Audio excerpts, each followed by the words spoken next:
Vamos lá, Daniele diz desenvolver ou ter a personalidade narcisista pode estar atrelado a sentimento de insegurança, frustrações, imaturidade, ou é algum transtorno de personalidade mais sério? Minha amiga, eu diria os dois, porque é muito sério esse transtorno de personalidade. Agora, ele está justamente atrelado a tudo isso que você enunciou. A grande verdade é que todo narcisismo ele nasce de um profundo complexo de inferioridade. Ele foi extraído de um mito. E no mito não é narrado esse conflito prévio de Narciso. Narra-se tão somente o modo como ele se impressiona consigo mesmo. Mas a grande verdade é que a gente sempre almeja e se conecta com aquilo que nos falta.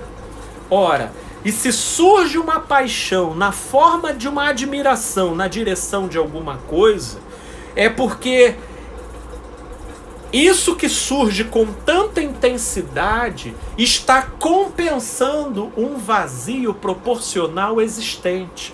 Portanto, o que você descreve, ele tem muita pertinência, Daniele. Todo narcisismo, ele vem de um complexo de inferioridade. Portanto, existe uma propensão muito grande de narcisismos se formarem pelo modo como pessoas vivenciaram privações, humilhações. Por exemplo, é quase que majoritariamente reconhecido quando eu converso, com os filhos, por exemplo, de mães narcisistas. Esses próprios filhos, eles reconhecem. Eles falam, olha, eu sei que a minha mãe não teve uma vida fácil. Não teve. Eu olho para trás e assim, há de se reconhecer que a minha mãe sofreu muito. Ela era humilhada, ela era abusada, ela era sistematicamente agredida.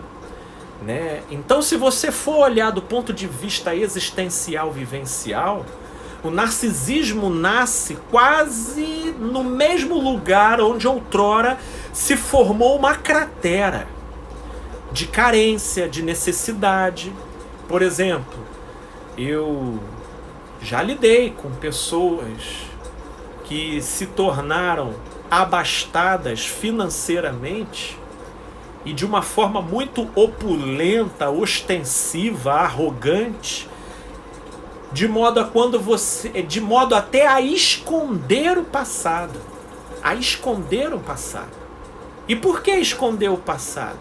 Porque a presente arrogância dela é um sintoma de restrições e privações vivenciadas no passado e que não foram devidamente resolvidas e bem elaboradas dentro dela.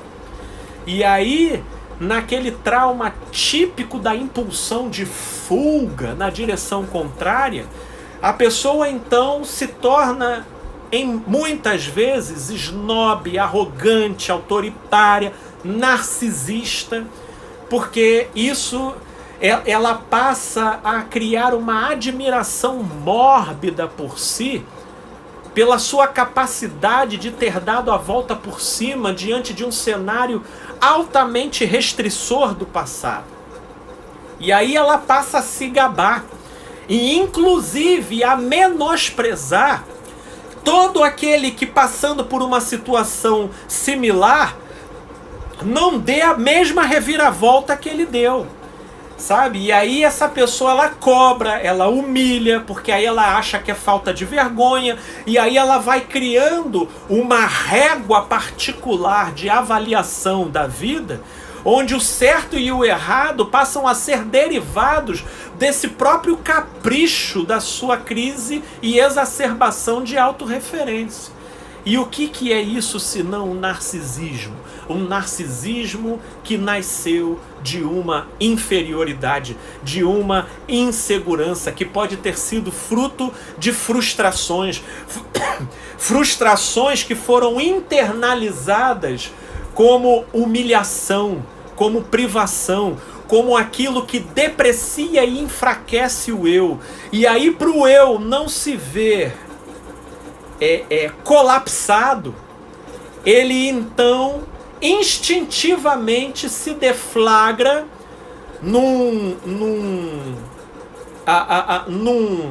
numa impulsão narcisística, principalmente quando a pessoa passa a adentrar a vivência de um dado papel social.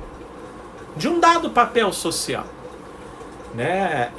Existem muitas mães, né? Como falamos na semana passada, como mãe, né?